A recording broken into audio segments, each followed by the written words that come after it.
नहीं है? चलिए ठीक है। तो आज आए की कहानी पे अपन बात करने वाले हैं।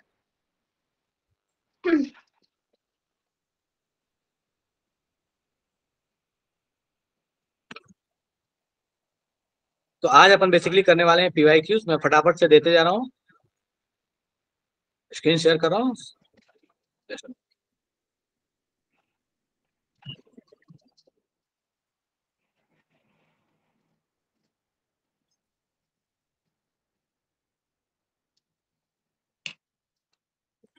चलिए, तो स्क्रीन शेयर है, फटाफट से अपन कहानी शुरू करते हैं।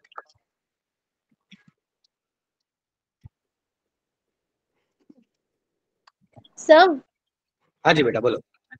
सर मुझे ऑस्मोटिक प्रेशर थोड़ा डिफाइन कर देना एक बार। ऑस्मोटिक प्रेशर ही पढ़ाया नहीं है ना, लास्ट टॉपिक ये तो बचा हुआ है। पहले उससे पहले पीवाईक्यू पढ़ लेते हैं, पीवाईक्यू कर लेते हैं, फिर ऑस्मोटिक प्रेशर करा दूंगा मैं। एक वही छोटी सी टॉपिक अच्छा बची हुई है, उसको लास्ट में करेंगे, ठीक है? चलो। ठीक है सर। वैसे ये 2002 का पूछा हुआ क्वेश्चन है, फटाफट से शुरू हो जाइए।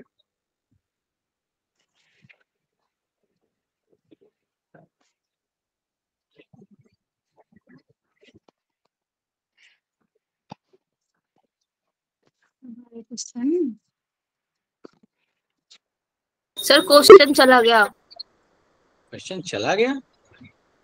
दिख तो रहा सर है। आ गया। सर अब आ गया सर, अभी चला गया था। पंख लग गया था, उड़ गया था। यस सर, ओपन बोर्ड लिखा रहा था। अच्छा, ओपन बोर्ड दिखा रहा था, चलो ठीक है।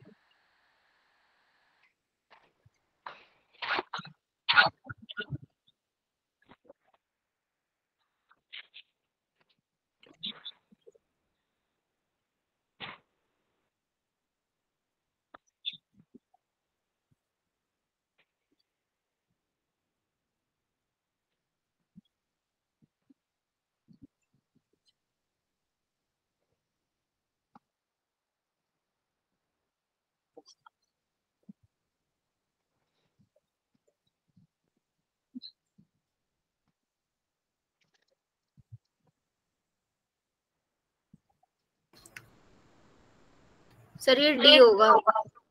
देखते हैं, सभी लोगों को सॉल्व करने दो, अभी तक आंसर आया नहीं है मेरे पास। आ जाने दो, फिर बात करेंगे।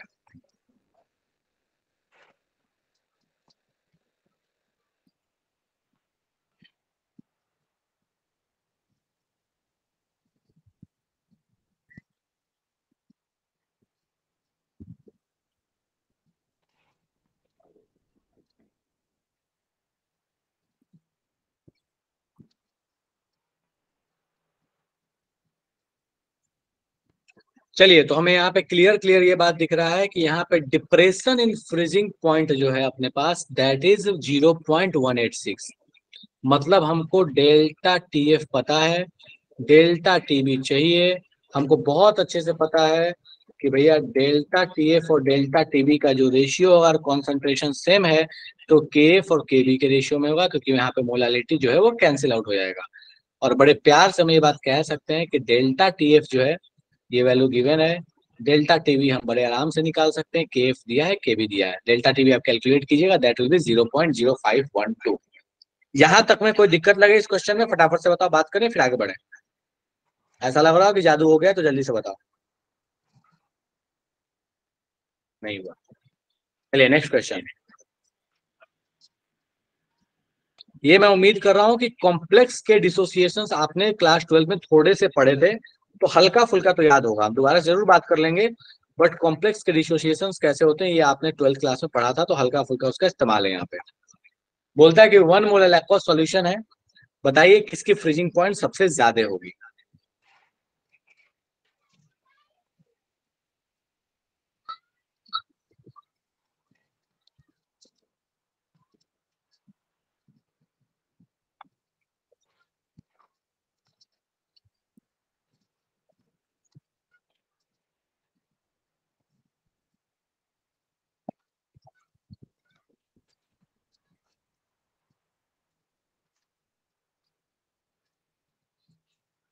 ये जो धड़ाधड़ धड़ाधड़ जो बी आंसर दिए जा रहे हो, कॉम्प्लेक्स का डिसोसिएशन कैसे होता है, याद आ रहा है कभी? ये मुझे बताओ कि कॉम्प्लेक्स जो है आपके पास वो हाइड्रेट है, ये हाइड्रेट आपके पास है, और आपको कह रहा है कि एक्वस सॉल्यूशन है, पानी में जाके इस H2O की थोड़ी कोई वैल्यू रहेगी। तो यहाँ से तो आपको सिर्फ एक मॉलिक्यूल मिलेगा। यहाँ से देखो तो ये एक डब्बा मिलेगा और ये मिलेगा, दो मॉलिक्यूल मिलेंगे, आई की वैल्यू 2। यहाँ एक डब्बा यहाँ और तीन डब्बा यहाँ, तो यहाँ पे आई की वैल्यू 4, और यहाँ एक डब्बा और यहाँ दो, तो आई की वैल्यू यहाँ पे 3। ए समझ आ रहा होगा है कहानी? ए कैसे होगा? वाटर को काउंटर नहीं करेंगे क्योंकि पानी में मिला रहे हो। वो सॉल्यूट हुआ क्या water? Non non volatile solute हुआ क्या वाटर? मुझे ये बताओ। सर, हाईएस्ट फ्रीजिंग पॉइंट बोला है ना। ऐसे तो आई के इनवर्सली अच्छा ठीक है, हाईएस्ट फ्रीज, हाँ ठीक है, तो डिप्रेशन नहीं बोला तुमसे, हाईएस्ट यस बोला। सर, तो मतलब जिसमें जिसमें सबसे सबसे कम कम होगा। नंबर ऑफ पार्टिकल आ रहे हैं। यस अब चेक सर, करो सबसे कम किसमें, दो ए इसमें आ रहा है, होगा चार सर। इसमें आ रहा है, तीन इसमें आ रहा है, एक इसमें आ रहा है, दैट ऑप्शन नंबर बी। ठीक है, सर हाईएस्ट अभी बोला तो ना आपने फ्रीजिंग पॉइंट। हाँ ठीक है ठीक है, हाईएस्ट बोला था वो, मैंने सर ध्यान नहीं आपने दिया भी हाईएस्ट गलत बोला। क्यों कर दिया मेरे पहले वाला आंसर। चलो ठीक है, ये तो गलत नेक्स्ट। बात है।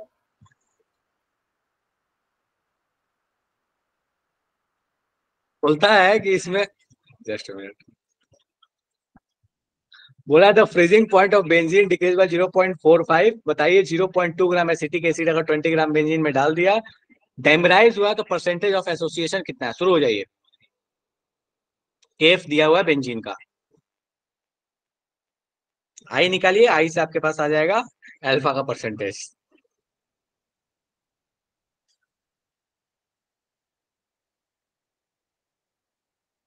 जस्ट एक सेकंड मुझे कीजिए आप लोग सॉल्व।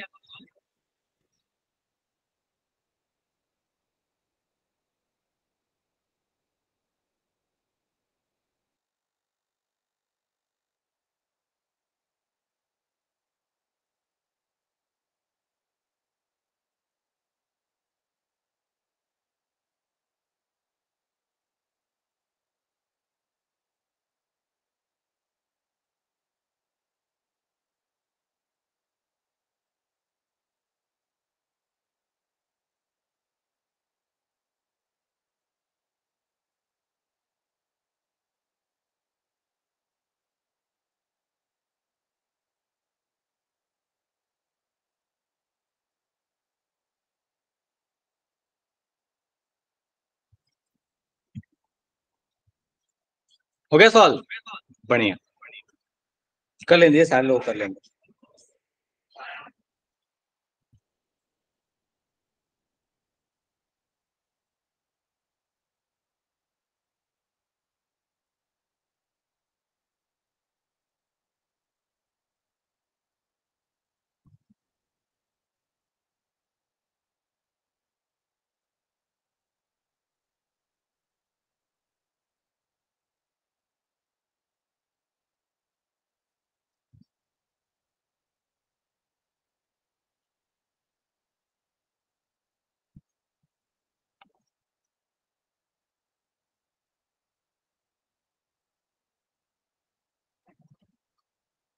बढ़िया आकाश।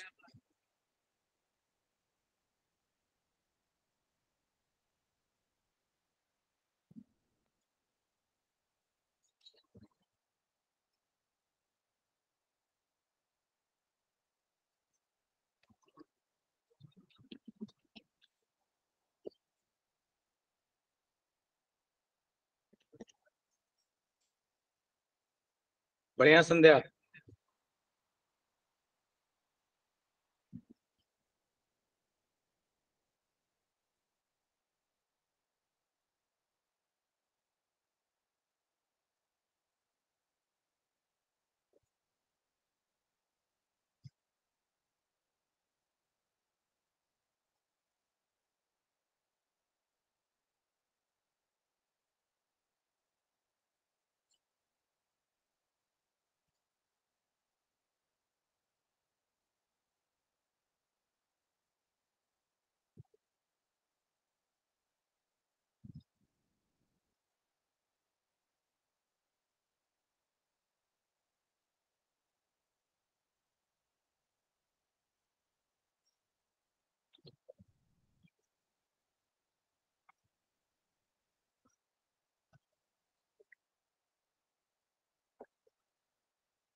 कराओ सॉल्व।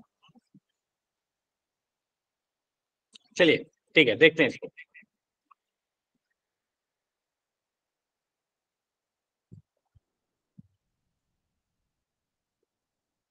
काफी जनता सॉल्व कर चुकी है, बट बहुत लोग अभी सॉल्व नहीं किए, तो मैं हेल्प कर रहा हूँ, ध्यान दो इधर। ठीक है,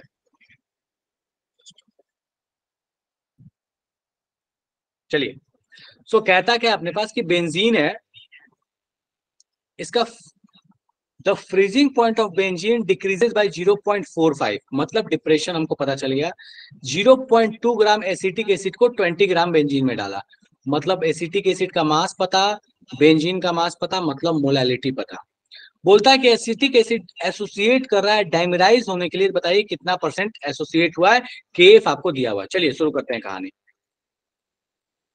तो मान लेते हैं अपने पास जो बेंजीन, अपने पास जो एसिटिक एसिड की कहानी है, लिख लेते हैं, एक एजम्पशन लेते हैं। मान लो अपने पास जो एसिटिक एसिड था, that is H A, associate हुआ होगा, ये हुआ होगा एच ए ट्वाइस। ठीक है, बैलेंस करने की 2 लगा लो। चलो, अब अपने को क्या पता है, तो अगर मान लेते हैं कि इसका कॉन्सेंट्रेशन अगर इनिशियली सी रहा होता, बाद में ये सी या ए लेके चलना है तो ए लेके चल लो, उससे कोई फर्क नहीं पड़ना, ए रहा होता, बाद में ये ए 1 माइनस अल्फा होता, और ये अपने पास कितना बनता, ए अल्फा बाई 2। तो यहां से ये तो हम कह सकते हैं कि आई की जो वैल्यू हो जाएगी ए अल्फा बाई 2 डिवाइडेड बाई ए, ऊपर में रहेगा प्लस ए इंटू 1 माइनस अल्फा। ये आपके पास पूरी कहानी है। ठीक है, अब हमें पता है कि यहाँ पे ए भाई साहब कॉमन इनको उड़ा देते हैं, तो जैसे ए भाई साहब को उड़ाते हैं तो अपने पास दिख रहा है कि ऊपर में जो क्वांटिटी बचने वाली है, that is 1 minus alpha by 2, यही अपने पास कहानी बचने वाली है, दैट इज इक्वल टू आई। एक बार देख लो, और इसमें कोई कष्ट लगे तो पूछ लो कि आई का अल्फा से क्या रिलेशन है, अगर इसमें कोई समस्या लगे तो। और अगर हमने आई निकाल लिया तो हम अल्फा निकाल लेंगे, अल्फा निकाल लेंगे 100 से मल्टीप्लाई करेंगे, परसेंटेज आ जाएगा। चलिए, अब अपन आते हैं आई निकालने का प्रयास करने।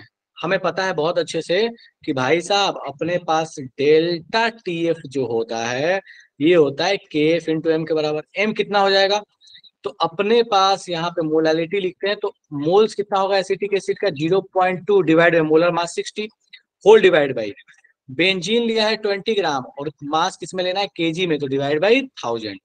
अब इस कहानी को आप जैसे सॉल्व कीजिएगा, यहाँ डेल्टा टी एफ पुट कीजिएगा, यहाँ के पुट कीजिएगा, तो आपके पास यहाँ पे आ जाएगा आई सॉल्व होकर मल्टीप्लाइड बाई आई। इस वाले को सॉल्व कर लीजिएगा तो ये आपके पास आई की वैल्यू आएगी। इस आई की वैल्यू उठा के आप यहाँ पटक दीजिएगा तो आपके पास अल्फा की वैल्यू आएगी, और फिर इस अल्फा को आप 100 से मल्टीप्लाई कर दीजिएगा तो आपके पास परसेंटेज अल्फा आ जाएगा, and that will be equal to 94.6%। कोई ऐसा जिसको लग रहा है कि समझ में नहीं आया, जादू हो गया, तो फटाफट से बता दो, अपन बात करेंगे, वरना आगे बढ़ेंगे। ऐसा किसी को लग रहा है कि बाउंसर हो गया तो फटाफट से बताओ।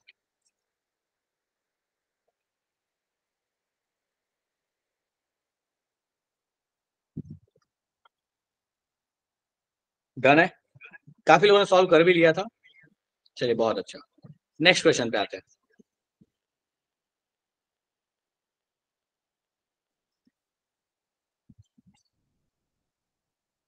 ये जेई 2011 का पूछा हुआ क्वेश्चन है। टाइम लगेगा, कोई दिक्कत नहीं है, अच्छा खासा मजदूरी वाला काम है, कैलकुलेशन करना है, आराम से कैलकुलेशन करो, आंसर लेके आओ। ठीक है,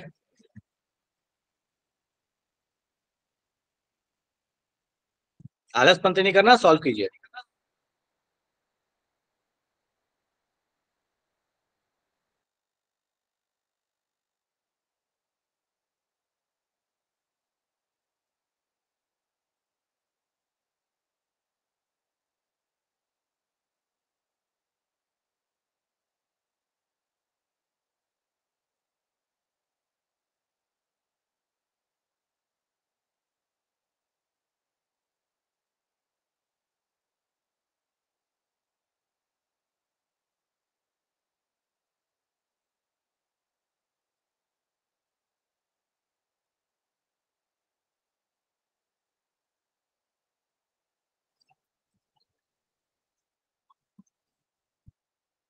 कीजिए, सॉल्व करने का प्रयास करो।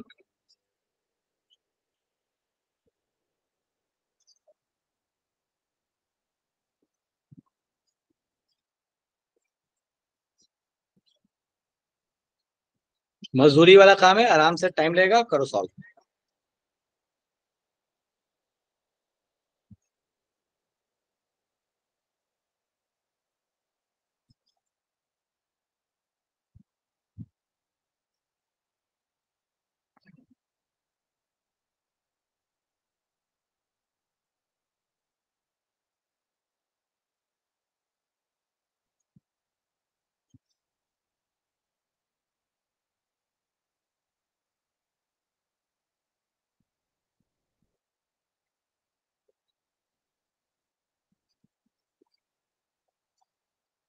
बढ़िया श्रेया, बढ़िया रुचि।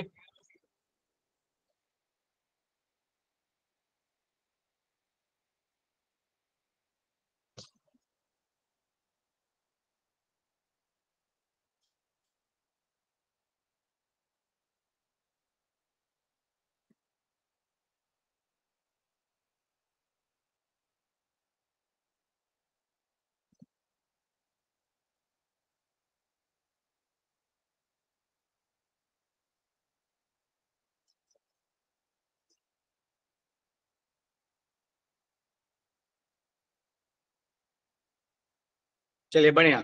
तो क्वेश्चन जो है वो काफी आसान है, बस ये है कि मजदूरी करना पड़ेगा आपको। एक बार मैं हेल्प कर देता हूँ। तो बोलता है कि बताइए आपके पास अगर -6 डिग्री पे वाटर फ्रीज हो रहा है, मतलब डेल्टा टीएफ पता है, दैट इज 6। डेल्टा टीएफ पता है, आई इंटू केफ इंटू एम। चलिए, इथाइलिन ग्लाइकोल को यूज किया, मतलब आपके पास आई के लिए दिमाग नहीं लगाना, दैट इज 1। केफ आपको ऑलरेडी दिया हुआ है। मोलालिटी में बात करते हैं, मोलालिटी क्या आ जाएगा, तो कैसे मास ऑफ पता सॉल्ट। सर? कैसे बोलो बाबू? इथाइल 1 कैसे होगा? देखो, आइडियली हम ये मान के चलते हैं कि जो अपने पास एल्कोहलिक ग्रुप्स होते हैं, आइडियली हम मान के चलते हैं कि जो एल्कोहलिक ग्रुप्स होते हैं, ग्लाइकोल भी क्या एक तरीके का एल्कोहलिक ग्रुप है, तो एल्कोहलिक ग्रुप्स के लिए हम ये मान के चलते हैं कि अपने पास आई की जो वैल्यू रहने वाली है दैट इज 1। डन है क्या? Yes sir. Yes sir. हाँ, तो इस बात को ध्यान रखिएगा कि अगर आपके पास कोई ऐसा आ जाए जिसमें अल्कोहलिक ग्रुप आपको दिख रहा हो, तो बस कुछ नहीं, कोई एक्स्ट्रा दिमाग लगाना, आप 1 में मान के चलो। बशर्ते कि अगर क्वेश्चन में आपको कुछ मेंशन ना कर दे। अगर क्वेश्चन में ऐसा दे दिया कि नहीं, वहां पे अगर किसी ने पूछ ही दिया कि भैया आई कैलकुलेट करना है आपको, अब अगर बोल ही दिया आई कैलकुलेट करना था, तो ऑब्वियस है कि भैया आई की वैल्यू हम 0 1 तो नहीं मानेंगे। लेकिन अगर ऐसा कुछ दिया हुआ नहीं है तो आप आई की वैल्यू 1 मान के आराम से सॉल्व कीजिए, कोई दिक्कत नहीं है इसमें, ठीक है। चलो, तो कहता क्या है कि अपने पास यहाँ पे डेल्टा टी एफ पता है, ये पता है, के पता है, मोलालिटी। मोलालिटी क्या होता है, mass of solute upon molar mass divide by mass of solvent. Solvent चिल्ला चिल्ला के बोल रहा है यहाँ 4 kg है। मोलर मास आपको चिल्ला चिल्ला के बोल रहा है कि सॉल्यूट का, दैट इज इथाइलिन ग्लाइकोल का 62। इथाइलिन ग्लाइकोल होता क्या है, दैट इज CH2 यहाँ पे OH, यहाँ पे OH, this is ethylene glycol. इसी का इस्तेमाल करते थे अल्डिहाइड और कीटोन को सेव करने में, याद अगर आता हो आपको। तो अल्डिहाइडिक और कीटोनिक ग्रुप को अगर बचाना हो तो हम पहले इथाइलिन ग्लाइकोल से ट्रीट कर देते हैं, तब जाके जिसको भी रिडक्शन ऑक्सीडेशन कराना हो अल्कोहल वगैरह का करा लेते हैं, और लास्ट में इसको हाइड्रोलिसिस करके इसको हटा देते हैं। तो ये सेफगार्ड ग्रुप जैसा बिलोंग करता है फॉर एल्डिहाइड एंड कीटोन। कोई बात नहीं, वो ऑर्गेनिक की बात है, इस पर डिस्कस नहीं करना है। तो आपके पास ये सारी चीजें पता है, आपको यहाँ पे चाहिए क्या, तो आपको बोला है कि भैया बताइए कितना मास आपको चाहिए। आप यहाँ बड़े आराम से कैलकुलेट कर सकते हैं। डेल्टा टी एफ पता है, के एफ पता है, आई पता है, mass of solute upon molar mass of solute और divide by mass of solvent. हो जाएगा क्या ये आंसर जो सॉल्व होके आएगा, दैट विल बी 804.32 ग्राम। कोई ऐसा इसको लग रहा है नोबल बाउंसर चला गया, ये समझ में नहीं आया? बढ़े आगे, चलिए बढ़िया। Next question.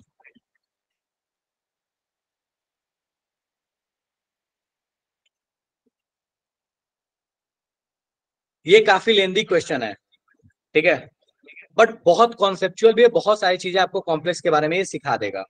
ट्राई करो सॉल्व करने का। ये बहुत हद तक ये सॉल्यूशन का क्वेश्चन ना हो, कॉम्प्लेक्स का क्वेश्चन है।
अच्छा मुझे हैंड रेज करके बताओ कितने लोगों को लगता है कि क्वेश्चन सॉल्व हो जाएगा, कोई दिक्कत नहीं है, थोड़ा लेंदी टाइम लगेगा बट हमें पता है कि कॉन्सेप्ट क्या लगाना है।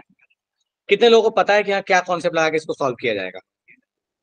टाइम लगेगा बट सॉल्व तो कर लेंगे। सामिया बताइए, सामिया कैसे सॉल्व किया जाएगा? सर आंसर क्या है? सर ये आंसर देख लेंगे बट तुम मुझे पहले ये बताओ कि सॉल्व करेंगे कैसे। कि मुझे तो जैसे कॉन्सेप्ट से क्लोरीन, मतलब है कि क्या कॉन्सेप्ट लगाओगे।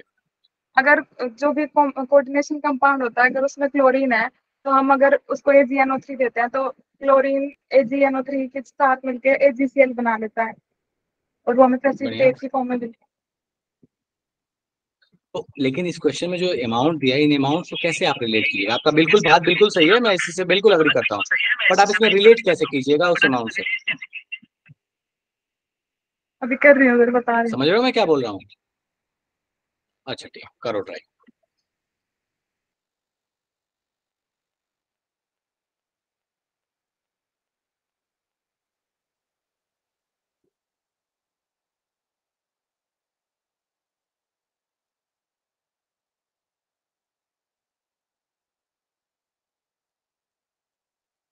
रुचि सही है।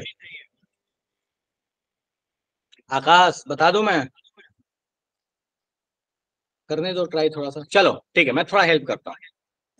तो कहता है कि आपको COCl थ्राइस 6NH3 का आपको मास दे दिया। मास दे दिया मतलब मोल्स पता है, मोल्स में तो दिक्कत नहीं है, सॉल्यूट का मोल्स पता, मोलर मास दिया है तो कोई दिक्कत ही नहीं है। बोलता क्या है कि केटायन एक्सचेंजर से जब इसको पास कराया तो इसका जो क्लोराइड आयन है, होता क्या है बेसिकली? होता ये है कि आपके पास जितना भी इस डब्बे से बाहर, इस डब्बे के बाहर जितना भी क्लोरीन आयन होगा, ये सारा क्लोरीन आयन AgNO3 के साथ रिएक्ट करके AgCl बनाएगा।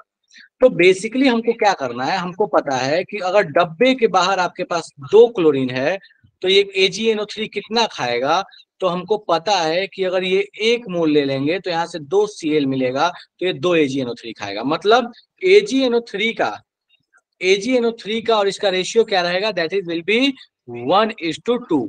तो मोटे मोटे तौर पे हमको क्या पता चल गया, अगर हमको मान लो इस क्वेश्चन में ये पता चल जाए कि अपने पास जो ये गिवन कंपाउंड है ये कितना मोल है और AgCl कितना मोल कंज्यूम हुआ, तो इससे हमें ये पता चल जाए कि बाहर में कितना Cl बैठा था। जितना मोल AgCl कंज्यूम हुआ होगा उसका रेशियो, मतलब ratio of given compound divide by ratio of AgCl, यही आपको बताएगा कि आपके पास यहाँ पे Cl के कितने एटम्स हैं। ठीक है, दैट इज काउंटर आयन।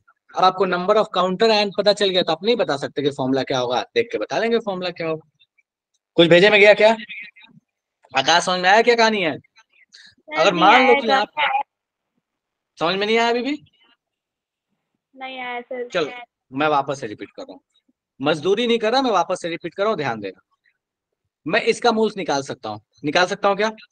मास दिया है, अच्छा क्वेश्चन है, बढ़िया क्वेश्चन है ये मेन का। ठीक है, चलो इसके मोल्स निकाल दिया। मान लेते हैं मुझे, चलो कोई एक मुझे कैलकुलेट करके ही बता दो कि इसके मोल्स कितने आ रहे हैं। थोड़ा मजदूरी करो और कैलकुलेट करके बताओ, डेटा थोड़ा सा कॉम्प्लिकेटेड है। सर 0.01 सिंपल तो डेटा है। 0.01 260, हाँ 267 है तो 0.01 आपके पास आ रहा है। चलो तो मैं इस चीज को यहाँ पे लिख रहा हूँ। तो अपने पास ये जो डब्बा वाला कॉम्प्लेक्स है, ये डब्बा है, डब्बा के बाहर में Cl है, Cl के साथ ये X लगा होगा, और AgNO3 कितना कंज्यूम करेगा, तो ये X AgNO3 कंज्यूम करेगा। क्यों भैया? क्योंकि हमको पता है जितना यहाँ Cl के साथ X होगा उतना ही AgNO3 खाएगा और उतना ही अपने पास X AgCl बन जाएगा, ये अपने को पता है। चलो हमको इसके मोल्स पता है कि इसके मोल्स कितने हैं, तो इसके मोल्स हमें निकल के आ रहे हैं, दैट इज 0.01 मोल्स। डन है। अच्छा AgCl का मास दिया है, कितना AgCl बना? AgCl का आपको Ag का मोलर मास भी दिया हुआ है और AgCl का भी मोलर मास दिया है। मुझे ये बताओ कि AgCl कितने मोल्स बना है, जल्दी से बता दो। सर 0.03। 0.03। अब एक बात बताओ मुझे कि अगर ये 0.01 के लिए 0.03 बना है, इसका मतलब क्या हुआ कि बाहर में कितना Cl बैठेगा कि आपके पास ये 0.01 के लिए 0.03 बन जाए। ये कितना Cl आपके पास आया होगा यहाँ से? समझ में आया कहानी क्या? यस सर आ गया। Yes sir. तो इस तरीके से हम बोल सकते हैं अपना option number A is correct choice, क्योंकि बाहर में कितने सीएल बैठे हैं, 3 सीएल बैठा हुआ है। डन है क्या? सर चलो ठीक है, थोड़ा एनर्जेटिक होके बोलो, मैं समझ रहा हूँ क्वेश्चन थोड़ा सा है, बट ठीक है ना, इतना भी टफ थोड़ी है। हाँ जी सर, आगे जाए कीजिए। चलो ठीक है, कोई नहीं, नेक्स्ट क्वेश्चन पे आते हैं।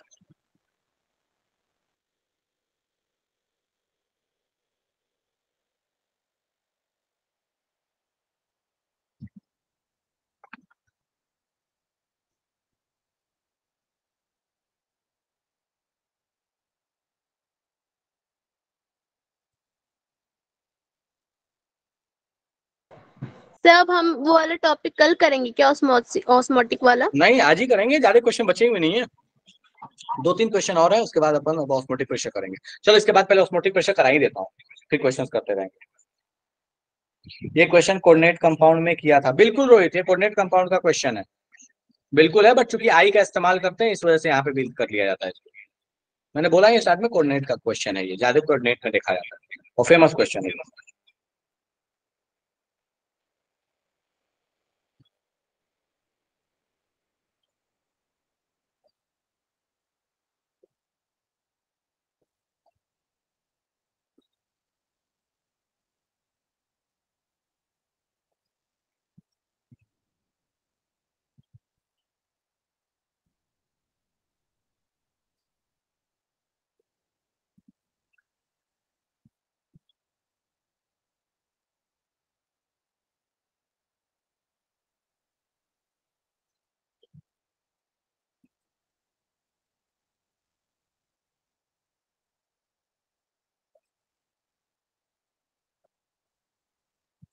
बढ़िया, तो ये क्वेश्चन तो पेन पेपर उठाने की भी जरूरत नहीं है।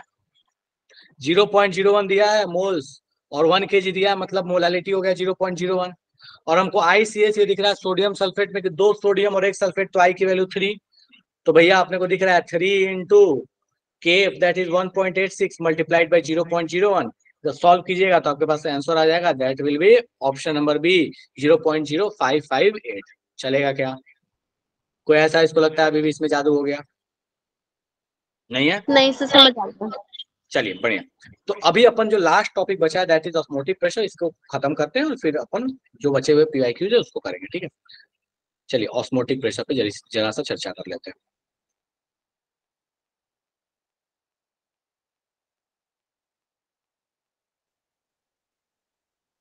तो आखिर ये ऑस्मोटिक प्रेशर का सिस्टम है क्या? तो कहता क्या है कि मान लीजिए आपने काम किया, आपने एक बड़ा सा टंका ले लिया, ठीक है, और इस बड़े से टंके में आपने क्या किया कि दोनों साइड में आपने 2 अलग अलग सॉल्यूशंस रख दिए। हो सकता है कि प्योर सॉल्वेंट भी हो, उससे कोई दिक्कत नहीं है, ठीक है। और आपने क्या किया, बीच में लगा दिया ये SPM। SPM क्या चीज होता है, तो बायो वाले तो इससे काफी अच्छे से जानते होंगे, ठीक है, मैथ्स वालों को थोड़ा उतना नहीं पता है SPM के बारे में।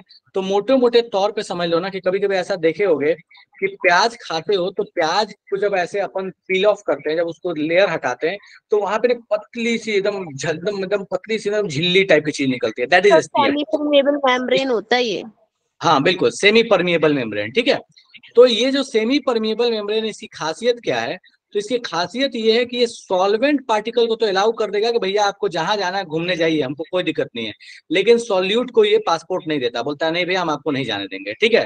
तो अब होता क्या है कि मान लो हमने ये ले लिया सॉल्यूशन, इस सॉल्यूशन में क्या किया कि एक तरफ हमने रख लिया है, मान लीजिए ये प्योर सॉल्वेंट, फॉर एग्जाम्पल यहाँ पे मान लो ये है प्योर सॉल्वेंट, ठीक है, और एक तरफ ले लिया है अपन सॉल्यूशन, ये सॉल्यूशन है और इसमें सॉल्यूट पार्टिकल है। अब ग्रीन वाला जो है वो सॉल्वेंट है, तो ग्रीन वाले को बोलता है कि तुमको जाना है तो जाओ, हमको दिक्कत नहीं है, लेकिन इस रेड वाले को तो ना जाने देंगे, ठीक है। अब इस SPM के रेड वाले के ना जाने देने से होता क्या है, ध्यान से देखिएगा क्या होगा। कोई भी चीज चाहती है इक्विलिब्रियम पाने, इक्विलिब्रियम कब मिलेगा? तो जब दोनों साइड का कॉन्सेंट्रेशन जो है वो बराबर हो जाए। कब बराबर होगा? तो इधर तो कुछ कॉन्सेंट्रेशन सॉल्यूट का है क्योंकि सॉलिड पार्टिकल है, उधर है ही नहीं, तो ये चाहता क्या है ना कि दोनों साइड में भैया कॉन्सेंट्रेशन बराबर हो। अब सॉल्यूट तो इधर से इधर जा नहीं सकता, तो कहता क्या, एक काम करते हैं ना कि सॉल्वेंट को ही उठा के इधर से इधर भेजते हैं, अपोजिट साइड भेज देते हैं। इससे होगा क्या कि इसका कॉन्सेंट्रेशन धीरे धीरे करके कमते जाएगा। क्यों? क्योंकि भैया सॉल्यूट के मोल्स तो कांस्टेंट है, ऊपर वाली चीज कांस्टेंट है, नीचे वॉल्यूम जो है, वॉल्यूम अगर बढ़ेगा तो आपका कॉन्सेंट्रेशन कम होने लगेगा, और जितना डाइल्यूट होते जाएगा कॉन्सेंट्रेशन, हम कह सकते हैं कि वो धीरे धीरे उसकी प्रॉपर्टी प्योर सॉल्वेंट की तरफ बढ़ते चली जाएगी।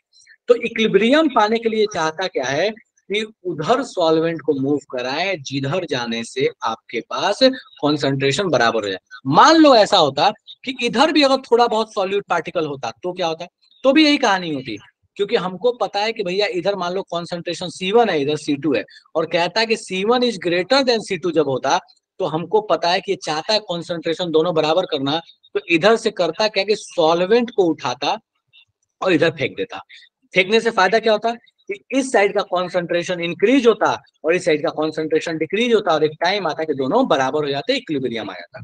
तो सिंपल सा फंडा ये है कि फ्लो हमेशा सॉल्वेंट का उधर होगा जिधर जाने से दोनों तरफ कॉन्सेंट्रेशन बराबर होने की संभावना हो जाए, इक्विलिब्रियम आ जाए। अब इसी चीज को हम डिफाइन कैसे करते हैं, तो कहता है कि flow of solvent from low concentration to high concentration.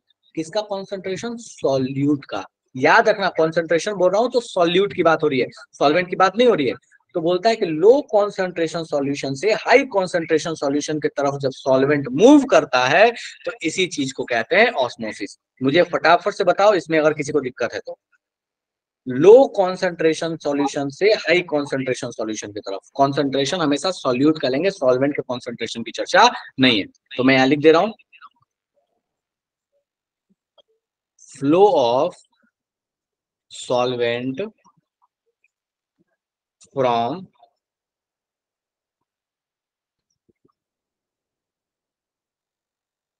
High concentration to low concentration. बहुत बार इसमें क्वेश्चन में ना थोड़ा सा ट्रिक देके ना ट्रैप करने की कोशिश करता है। कॉन्सेंट्रेशन में आपको बोल देगा ना कि सॉल्वेंट का कॉन्सेंट्रेशन के रेस्पेक्ट में बताओ, तो अगर सॉल्यूट का कॉन्सेंट्रेशन हाई होगा तो सॉल्वेंट का कॉन्सेंट्रेशन लो होगा। तो ये याद रखिए, कॉन्सेंट्रेशन किसकी बात कर रहे हैं, दैट इज सॉल्यूट के कॉन्सेंट्रेशन के बारे में। तो जिधर सॉल्यूट का कॉन्सेंट्रेशन लो होगा उधर से सॉल्वेंट मूव करेगा हाई कॉन्सेंट्रेशन की तरफ। अब ऑब्वियस ही चीज मूव करने चला। अब जैसे मूव करने चला तो हमने क्या किया, हम बड़ा सा एक पिस्टन लेके आए और हम बोलते हैं नहीं भी हम नहीं चाहते कि तुम मूव करो, हम चाहते ही नहीं है कि तुम इधर से उधर जाओ।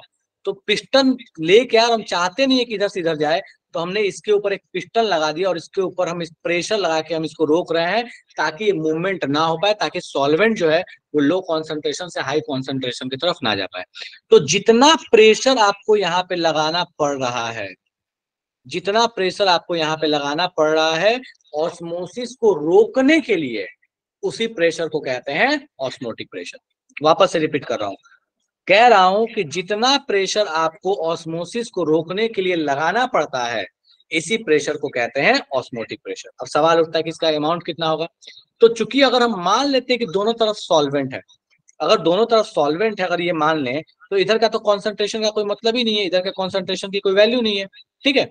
तो अगर मान ले कि दोनों तरफ अगर अपने पास सॉल्वेंट है तो हम उस केस में कहते हैं कि अपना जो ऑस्मोटिक प्रेशर होता है, इसको डिनोट करते हैं पाई से, ये होता है ICRT के बराबर।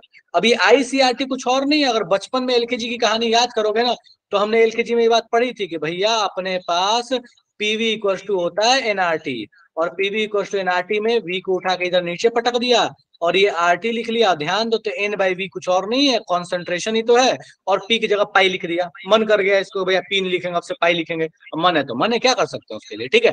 तो भैया यही जो आपके पास PV इक्वल टू NRT है, यही अपना थोड़ा सा मेकअप करके आ गया है, जिसका फॉर्मूला हो गया पाई इक्वल टू ICRT। आई क्यों आ गया? क्योंकि हमको पता है यहाँ वेंटो फैक्टर लगाना पड़ेगा, क्योंकि मोल्स ऑफ सॉल्यूट जो है वो बदल जाएगा। ये आपके पास कहानी हो गई ऑस्मोटिक प्रेशर की कि भैया ऑस्मोटिक प्रेशर होता क्या है। डन है क्या मामला? सर एक लाइन लिखी है बुक में, मुझे ना थोड़ी कंफ्यूजन है उसमें। बोलो। ये वाली लाइन है कि यहाँ से molecule always flow from lower concentration to higher concentration of solution. Solvent molecules always, यही तो मैं कब से यही तो समझा रहा हूँ कि इधर आपके पास सॉल्यूट का कॉन्सेंट्रेशन लो है। कॉन्सेंट्रेशन बोलने का मतलब क्या हुआ, पहले ये समझो। सॉल्यूट का जनरली जब कॉन्सेंट्रेशन बोलते हैं तो इसका मतलब है सॉल्यूट का। तो इधर सॉल्यूट का कॉन्सेंट्रेशन कम है, इधर सॉल्यूट का कॉन्सेंट्रेशन ज्यादा है, ऐसे समझ। मैं वापस से समझाता हूँ, देखो एक एग्जांपल लेके, मान लो दोनों तरफ 1 लीटर पानी ले लिया, और इधर मैंने क्या किया, मैंने 100 ग्राम नमक मिला दिया, और इधर मैंने 10 ग्राम नमक मिला दिया। चाहता क्या है ना कि दोनों तरफ नमक का कॉन्सेंट्रेशन सेम हो जाए। तू मुझे बता बेटा कि अगर मैं चाहता हूं कि दोनों तरफ नमक का कॉन्सेंट्रेशन सेम हो जाए तो मैं क्या करूंगा? पानी को किधर से किधर मूव करूंगा? नमक को तो कुछ कर नहीं सकता, पानी को मूव कर सकता हूँ। किधर मूव करूंगा? वो हम ज्यादा से कम वाली साइड पे, जहाँ पे कम है उधर मूव करेंगे ना, इक्वल करने के लिए। पानी तो दोनों तरफ बराबर है, दोनों तरफ 1 लीटर है। सर समझी नहीं मैं। 1 लीटर पानी दो तरफ लिया, ठीक है, और हमने क्या किया कि बीच में एसपीएम लगा दिया। एक तरफ 100 ग्राम नमक है, एक तरफ 10 ग्राम नमक है। कहता है कि बताओ पानी को किधर से किधर मूव होगा अगर बीच में एसपीएम लगा हुआ है तो, ताकि दोनों तरफ कॉन्सेंट्रेशन जो है नमक का वो बराबर हो जाए, नमक का कॉन्सेंट्रेशन बराबर हो जाए। क्या किया जाए? सर 10 ग्राम वाले से 100 ग्राम की तरफ ले देंगे। 10 ग्राम वाले पानी जिधर है, इधर देखो, इधर कॉन्सेंट्रेशन कितना होगा? 100 ग्राम सॉल्यूट डिवाइड बाई 1, इधर है 10 ग्राम सॉल्यूट डिवाइड बाई 1। या अगर मोलारिटी के फॉर्म में लिखना है, चलो मोलारिटी के फॉर्म में लिख लो, तो ये 100 ग्राम है, मान लेते हैं कि 2 मोल्स है, तो 2 मोल 1 लीटर में, और ये आपके पास है 0.2 मोल 1 लीटर में। तो आपको दिख रहा है इधर कॉन्सेंट्रेशन लो है, इधर कॉन्सेंट्रेशन हाई है। तो हम क्या चाहेंगे? हम चाहेंगे कि इधर में सॉल्वेंट का अमाउंट बढ़े ताकि ये ओवरऑल क्वांटिटी कम हो जाए, कॉन्सेंट्रेशन कम हो जाए, और इधर चाहेंगे कि सॉल्वेंट का अमाउंट जो है वो घटे ताकि आपको ये पूरी पूरी कहानी जो है कॉन्सेंट्रेशन वो बढ़ जाए, और ये घटे और ये बढ़े, ये वाला केस घटे और ये वाला केस बढ़े, और एक टाइम ऐसा हो कि दोनों का दोनों कॉन्सेंट्रेशन बराबर हो जाए। समझ में आया क्या क्या बोला अभी? हाँ सर। एनर्जी नहीं लग रहा मेरे को, पता नहीं चल रहा अभी। ठीक है, इसको वापस से ना आराम से घर पे बैठ के सोचना कि मैं क्या कह रहा था। ठीक है, तो अब होगा क्या कि इधर धीरे धीरे वॉल्यूम सॉल्वेंट का बढ़ रहा है, इधर धीरे धीरे वॉल्यूम सॉल्वेंट का घट रहा है। एक टाइम ऐसा आएगा कि दोनों बराबर बराबर कॉन्सेंट्रेशन पे आ जाएंगे। तो जब बराबर कॉन्सेंट्रेशन पे आने के लिए जो सॉल्वेंट का फ्लो हो रहा है और उसको रोकने के लिए जो प्रेशर लगाना पड़ रहा है, इसी प्रेशर को हमने नाम दिया दैट इज ऑस्मोटिक प्रेशर। कोई और है क्या जिसको ये कहानी अभी भी समझ में नहीं आई है? अच्छा अच्छा अच्छा अच्छा अच्छा, अब समझा ये कंफ्यूजन क्यों है। Okay okay, my bad. Sir आपने गलत किया था। हाँ, वो मैंने इधर से उधर लिख दिया था इसलिए। डन है, अब चलेगा? यस चलो ठीक है, तो ये आपके पास कहानी हो गया कि भैया आप ऑस्मोटिक प्रेशर होता क्या है और इसको कैसे रिलेट करते हैं पीवी इक्वल्स टू एनआरटी से। अब यहाँ पे कहानी बोलता है 2-3 टर्म, जरूरत नहीं है उसको लिखने का, बस मैं हवा में बता रहा हूँ, सुन लो ध्यान से। एक टर्म बोलेगा जिसमें कहता है कि दो सॉल्यूशन आइसोटोनिक है। आइसोटोनिक का मतलब है दोनों कॉन्सेंट्रेशन सेम। कॉन्सेंट्रेशन जब सेम हो गया तो इसका मतलब ये हो गया कि किधर इसमें जो सॉल्वेंट का फ्लो है वो किसी भी साइड नहीं होगा, दोनों आराम से पड़े रहेंगे, कोई फ्लो नहीं होने वाला, कोई ऑस्मोटिक प्रेशर नहीं होगा। सेकेंड कहता है दैट इज, अपने पास एक term that is hypotonic solution. Hypotonic का मतलब है कि आपके पास जो सॉल्यूशन है उसका कॉन्सेंट्रेशन कम है जिसके रिस्पेक्ट में आप चेक कर रहे हैं। एक कहानी बोलता है दैट इज हाइपरटोनिक सॉल्यूशन, जिसके रिस्पेक्ट में आप चेक कर रहे हैं उसके रिस्पेक्ट में दूसरे वाले का कॉन्सेंट्रेशन हाई है। तो हाइपरटोनिक हुआ तो उस केस में क्या होगा? उस केस में अगर हाइपरटोनिक ले लिया तो वो अपने तरफ सॉल्वेंट को खींचेगा, और अगर हाइपोटोनिक हुआ तो अपने तरफ से सॉल्वेंट को छोड़ देगा। एग्जाम्पल के तौर पे, पानी के अंदर में आपने क्या किया कि एक उसके अंदर में रेजिन डाल दिया, किशमिश डाल दिया। किशमिश जो है वो पानी के लिए हाइपरटोनिक काउंट होगा। क्यों? क्योंकि किशमिश के अंदर में सॉल्यूट बहुत ज्यादा है, सॉल्वेंट बहुत कम है, तो वो हाइपरटोनिक है। तो हाइपरटोनिक होने की वजह से वो पानी क्या करेगा? अपने तरफ खींचेगा, मतलब सॉल्वेंट को वो अपनी तरफ खींचने का प्रयास करेगा।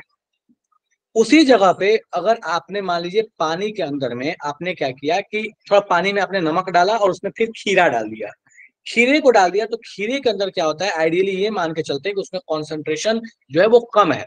तो चूंकि कॉन्सेंट्रेशन उसके अंदर कम है, या फिर एक एग्जांपल ले लो, जैसे जब हम अचार बनाते हैं तो हमने क्या किया, ऑयल लिया, ऑयल में खूब नमक डाला है, हाई कॉन्सेंट्रेशन है, और उसके अंदर में हमने क्या किया, मैंगो डाल दिया, कच्चा मैंगो। अब वो जो मैंगो है उसमें कॉन्सेंट्रेशन लो है, ऑयल में कॉन्सेंट्रेशन बहुत हाई है सॉल्यूट का, मैंगो अपना पानी लूज करेगा, उसमें से वाटर लूज होगा, सॉल्वेंट निकलेगा और धीरे धीरे मैंगो क्या हो जाएगा, श्रिंक हो जाएगा। तो यही कहानी है आपके पास हाइपरटोनिक और हाइपोटोनिक का। And third one that is isotonic. Isotonic का मतलब है कॉन्सेंट्रेशन बराबर हो जाना। एक इंपॉर्टेंट चीज जो हमें हमेशा ध्यान रखना है कि जब कभी भी ऐसा होता है कि किसी को पानी चढ़ाया जाता है, जब कभी भी सुने होंगे मतलब कुछ एक्सीडेंट हुआ है या कुछ भी ऐसा हो गया, कोई दिक्कत होती है तो पानी चढ़ाया जाता है। तो जब पानी चढ़ाते हैं तो उसमें खास ख्याल रखा जाता है कि ब्लड के साथ में जो पानी चढ़ाते हैं वो एक आइसोटोनिक सॉल्यूशन बन के चढ़े।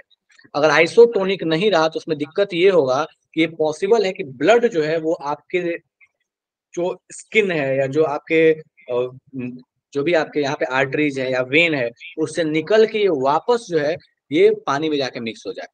तो इसलिए बहुत जरूरी होता है कि उसको एक आइसोटोनिक दोनों का सेम ऑस्मोटिक प्रेशर पर रखते हैं ताकि दिक्कत ना हो, अदरवाइज ब्लड जो है वो उल्टा फ्लो करने लगेगा। अगर हाइपरटोनिक हो गया तो भी समस्या है, क्योंकि हाइपरटोनिक अगर हो जाएगा तो ब्लड सेल्स को वो किल कर देगा और अंदर में जो प्रेशर जनरेट करेगा उस वजह से हो सकता है कि अंदर में आपके पास थोड़े बहुत गैस मॉलिक्यूल जो है वो जाके वहां पे फंस जाए और इस वजह से समस्या हो जाए। तो ब्लड चढ़ाते वक्त ये ध्यान रखते हैं कि जो सॉल्यूशन इस्तेमाल किया जाए वो आइसोटोनिक हो, इसका केमिस्ट्री से कोई लेना देना नहीं है। ठीक है, चलो। तो ये आपके पास कहानी हो गया ऑस्मोटिक प्रेशर का। यहां तक में कोई ऐसी चीज जो समझ में नहीं आई तो जल्दी बताओ। डन है?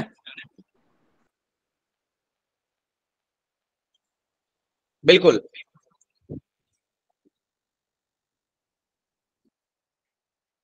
इंट्रावेनस इंजेक्शन, चलिए बढ़िया।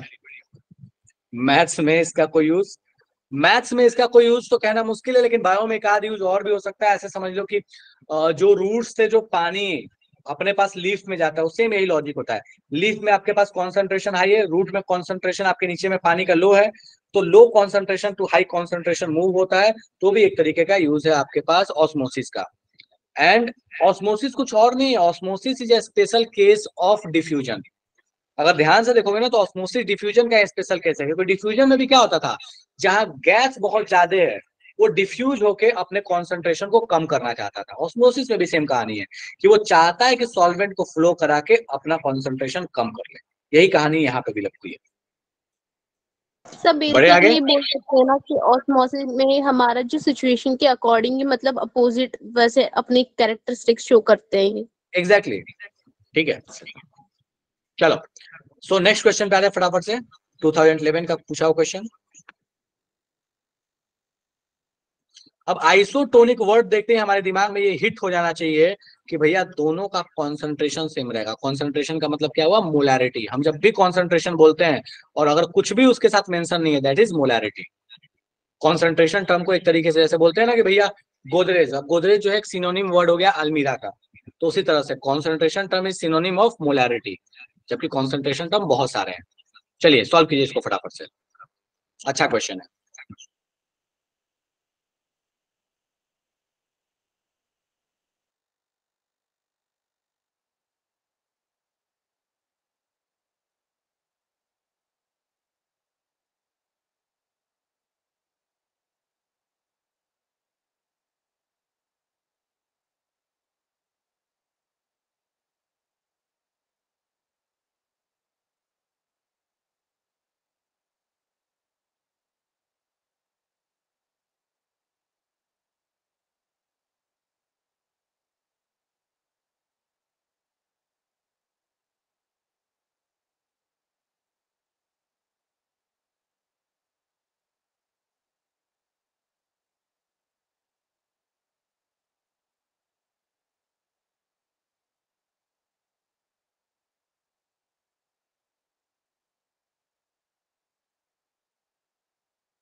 करो फटाफट से सॉल्व, आसान सा क्वेश्चन है।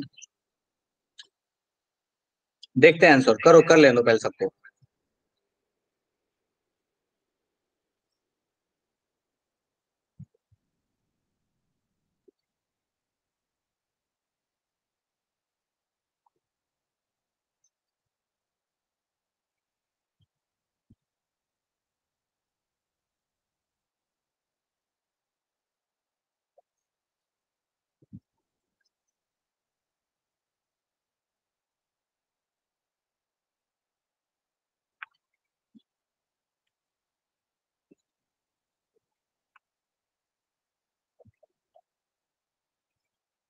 चलिए, तो अपने पास कह रहा है कि 5% केन शुगर है, मोलर मास दे दिया है आपको। बोलता है आइसोटोनिक है 1% ऑफ अननोन सॉल्यूट। बोलता है बताइए मोलर मास क्या होगा, मतलब दोनों का कॉन्सेंट्रेशन क्या रहेगा, सेम। दोनों का कॉन्सेंट्रेशन सेम रहेगा, हम फटाफट से कुछ भी एजम्पशन ले सकते हैं, कोई भी एक एजम्पशन ले लो कि भैया अपने पास 1 लीटर ऑफ था, 1 लीटर सोल्यूशन था, वहां से आप सॉल्व कर सकते हैं। कोई ऐसा इसको लग रहा है सॉल्व नहीं होगा, option number C is correct choice. कोई ऐसा लगे सॉल्व नहीं होगा तो बताओ, अपन सॉल्व करें वरना आगे बढ़े। सर मेरा हो जाएगा सर। 68 वाला कुछ आ रहा है, एक बार आप इसे समझा दीजिए। तो 68 तो ठीक है ना, दिक्कत क्या है? सही है, ठीक है। ठीक है, चलो next. This is the last question. कह रहा है कि बताइए द ऑब्जर्व्ड ऑस्मोटिक प्रेशर आपको दिया हुआ है, ठीक है, फॉर गिवन कॉन्सेंट्रेशन 0.10 मोलर। बोलता है कि बताइए कि द एक्सपेक्टेड या एक्सपेरिमेंटल वैल्यू क्या होगा। वेंटॉफ फैक्टर के बारे में आपसे पूछा हुआ है, पहले तो एक्सपेक्टेड बोला है और फिर बताया पूछा है कि वेंटॉफ फैक्टर क्या होगा। शुरू हो जाओ।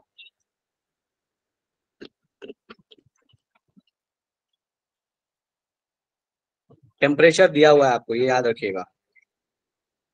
पहले पाई इक्वल टू CRT लगाओ, वहां से आपको एक्सपेक्टेड वैल्यू आ जाएगी। ICRT की वैल्यू दी हुई है, वहां से आपको आई की वैल्यू आ जाएगी। शुरू हो जाओ।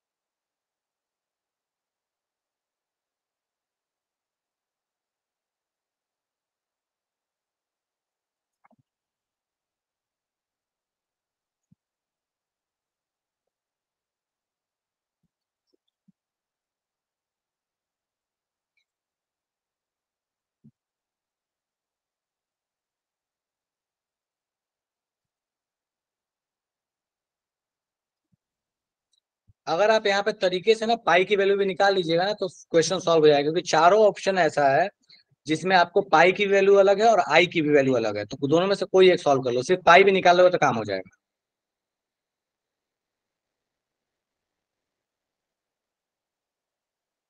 ए और बी में थोड़ा दिक्कत होगा, बाकी तो बड़े आराम से सॉल्व हो जाएंगे। अगर ए और बी आ गया तो फिर आपको चेक करना पड़ेगा, थोड़ी मजदूरी करनी पड़ेगी आपको।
बढ़िया अनीशा, फिर से लेकिन एक बार चेक कीजिए आप। एक वैल्यू सही होगी सर, आपकी एक वैल्यू गलत है। ख्याति बढ़िया, रोहित सही है, श्रेया सही है। पाई को CRT लगाओ ना, टाइम लगेगा, मजदूरी है, बट ठीक है सॉल्व हो जाएगा। देखो सी दिया हुआ है, आर की वैल्यू आपको ऑलरेडी पता है, टी दिया हुआ है, तो आपके पास आ जाएगा पाई को CRT लगाओगे तो आंसर विल बी 5। ठीक है, अब ये आपके पास 5 आ गया तो आप ये नहीं बता सकते हैं कि भाई साहब आपके पास ये कितना आने वाला है। आई की वैल्यू करो करो जल्दी सॉल्व करो। सर मेरा बहुत पहले आ गया था आंसर। चलो ठीक है, रुचि बढ़िया। सो आपके पास जितने लगभग जेई मेन के जो क्वेश्चंस आए हुए थे लगभग क्वेश्चंस मैंने करा दिए हैं, ठीक है। एक आधी क्वेश्चन बचा हुआ है, वो भी थियोरेटिकल बचे हुए, और रॉल्स लॉ वगैरह वाला तो हम पहले ही कर चुके थे, ठीक है। सो ये आपके पास मेनली सारे क्वेश्चंस हो चुके। अगले क्लास में एक आध एडवांस के क्वेश्चंस करेंगे, ठीक है, और फिर आगे की कहानी पे बात करेंगे। डन है। लास्ट टॉपिक एक और रहेगा, reverse osmosis of water reverse purification. Osmosis पढ़ने की जरूरत है, चलो ठीक है, बात कर लेते हैं, थोड़ा सा बताता हूँ रिवर्स ऑस्मोसिस के बारे में, ठीक है। तो रिवर्स ऑस्मोसिस की कहानी क्या है? हमने क्या किया कि ऑस्मोसिस करा, हमने ऑस्मोटिक प्रेशर लगा के ऑस्मोसिस को रोक दिया। हमने उस प्रेशर को क्या कर दिया, बढ़ा दिया। मतलब जिधर हमने प्रेशर लगा के ऑस्मोसिस रोका था उस प्रेशर को बढ़ा दिया। जैसे उस प्रेशर को बढ़ाया, हमने इक्विलिब्रियम में पढ़ा था भाई साहब, जैसे आपने क्या किया कि प्रोडक्ट साइड में कोई चीज ऐड करी, रिएक्टेंट साइड भागेगा।